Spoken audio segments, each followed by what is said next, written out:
नमस्कार। आज हम आंध्र प्रदेश के श्री सत्यसाई जिले से आई एक बहुत ही आप कह सकते हैं व्यथित करने वाली घटना पर बात कर रहे हैं। टाइम्स ऑफ इंडिया ने इसकी रिपोर्ट दी है। हाँ, ये मामला एक 15 साल की दलित किशोरी से जुड़ा है और जो आरोप हैं वो बहुत ही गंभीर हैं।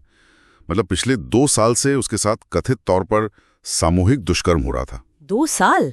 और इस पूरी घटना का पता तब चला जब वो लड़की 8 महीने की गर्भवती पाई गई। 8 महीने, जी। और उसके बाद 9 जून को पुलिस में शिकायत दर्ज कराई गई। ये अपने आप में कई सवाल खड़े करता है कि इतने समय तक ये कैसे चलता रहा। हाँ बिल्कुल। पुलिस ने खैर मामले की गंभीरता को देखते हुए तुरंत कार्रवाई तो की है। टाइम्स ऑफ इंडिया बता रहा है कि पॉक्सो एक्ट, हाँ, POSCO एक्ट और SC/ST एक्ट यानी अत्याचार निवारण अधिनियम, दोनों के तहत केस दर्ज हुआ है। जी। और इन दोनों कड़े कानूनों का एक साथ लगना ये दिखाता है कि अधिकारी इसे सिर्फ एक नाबालिग से यौन हिंसा के तौर पर नहीं देख रहे हैं। मतलब ये कि इसमें जो संभावित जातिगत उत्पीड़न का एंगल है उसे भी उतनी ही गंभीरता से लिया जा रहा है। ये अपराध की आप कह सकते हैं बहुस्तरीय प्रकृति को दिखाता है। रिपोर्ट में एक और बहुत परेशान करने वाली बात सामने आई है, ब्लैकमेलिंग। हाँ, कहा जा रहा है कि आरोपी आपत्तिजनक तस्वीरों और वीडियो से लड़की को चुप करा रहे थे। बिल्कुल। और शायद यही वो वजह रही होगी जिसके चलते ये घिनौना काम 2 साल तक चलता रहा और किसी को भनक तक नहीं लगी। डर, शर्मिंदगी, हाँ, और सामाजिक दबाव, इन सब के चलते शायद उस लड़की के लिए आवाज उठाना नामुमकिन सा हो गया होगा। ये भी सोचने वाली बात है कि कैसे टेक्नोलॉजी का गलत इस्तेमाल करके अपराध को और गंभीर बना दिया जाता है। पुलिस की कार्रवाई की बात करें तो वो तेज रही है। अब तक 13 आरोपियों को गिरफ्तार किया जा चुका है। हाँ, 13 गिरफ्तारियां हुई हैं। लेकिन रिपोर्ट के मुताबिक जो मुख्य आरोपी है वो अभी भी फरार है। जी। और मुख्य आरोपी का फरार रहना ये जांच के लिए एक बड़ी चुनौती है, इसमें कोई शक नहीं। कैसे? मतलब जांच पर क्या असर पड़ेगा इसका? देखिए, एक तो जांच पूरी करने में दिक्कत आती है, फिर सबूत मिटाने या गवाहों को डराने धमकाने का खतरा भी रहता है, और सबसे बड़ी बात उसकी गैर मौजूदगी से पीड़ित परिवार में डर और असुरक्षा बढ़ती है। तो उसकी गिरफ्तारी बहुत जरूरी है न्याय प्रक्रिया के लिए। पीड़ित लड़की की हालत भी काफी नाजुक बताई जा रही है। उसे अस्पताल में भर्ती कराया गया है, लेकिन क्योंकि वो 8 महीने की गर्भवती है तो गर्भपात अब संभव नहीं है। प्रशासन ने अवश्य परिवार को सुरक्षा और मदद का भरोसा दिया है, शिक्षा, मेडिकल सहायता, वो सब। ये प्रशासनिक कदम ठीक हैं, जरूरी भी हैं, लेकिन जो सामाजिक पहलू इस मामले में दिख रहा है वो कहीं ज्यादा चिंताजनक है। आप उस चुप्पी की बात कर रहे हैं? हाँ बिल्कुल।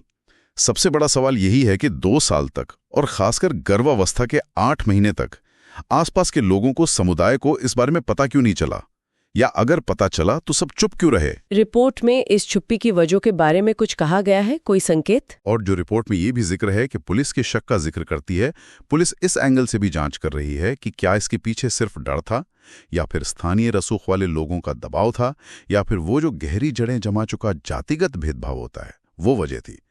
ये चुप्पी सिर्फ अनदेखी नहीं है, ये एक तरह की सामूहिक विफलता है। और रिपोर्ट में ये भी जिक्र है कि कुछ प्रभावशाली लोगों ने मामले को दबाने की कोशिश की और लड़की पर एक आरोपी से शादी करने का दबाव भी डाला। हाँ, और ये बात मामले को और भी संगीन बना देती है। ये दिखाता है कि कैसे लोकल लेवल पर पावर का गलत इस्तेमाल करके न्याय के रास्ते में बाधा डालने की कोशिश होती है। ये सिर्फ लड़की के अधिकारों का हनन नहीं है, ये तो सीधे सीधे कानून के शासन को चुनौती है। जाहिर है इस घटना पर काफी तीखी प्रतिक्रियाएं भी आई हैं। विपक्षी दल, सिविल सोसाइटी, हाँ, सबने दोषियों के लिए कड़ी सजा और पीड़ित परिवार के लिए जल्द न्याय की मांग की है। और ये जरूरी भी है।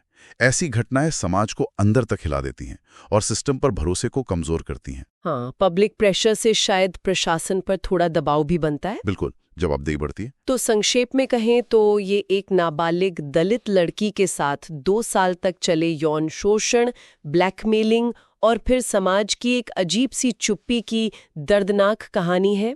13 गिरफ्तारियां हुई हैं, पर मुख्य आरोपी फरार है और न्याय की राह में सामाजिक दबाव एक बड़ी चुनौती लग रहा है। सही कहा। ये घटना हमें याद दिलाती है कि सिर्फ कानून बना देना काफी नहीं होता, उनका असरदार तरीके से लागू होना और उससे भी ज्यादा समाज की सोच में बदलाव लाना वो असली चुनौती है। ये सवाल उठाती है कि हमारा समाज अपने सबसे कमजोर लोगों की सुरक्षा करने में कहाँ चूक रहा है। और अंत में शायद सबसे बड़ा सवाल यही बचता है कि क्या इस मुश्किल हालात में पीड़ित परिवार को न्याय मिल पाएगा? क्या सभी दोषी कानून के सामने लाए जा सकेंगे? और एक बात और सोचने वाली है, अंत में जब समाज का एक बड़ा हिस्सा डर से या उदासीनता से चुप हो जाए और ताकतवर लोग न्याय के रास्ते में रुकावटें डालने लगें, तब सिर्फ कानून के दम पर न्याय दिलाना कितना मुश्किल हो जाता है। ये सिर्फ इस एक घटना का विश्लेषण नहीं, ये हमारे पूरे सामाजिक ताने बाने पर एक गंभीर सवाल है, सोचने का विषय।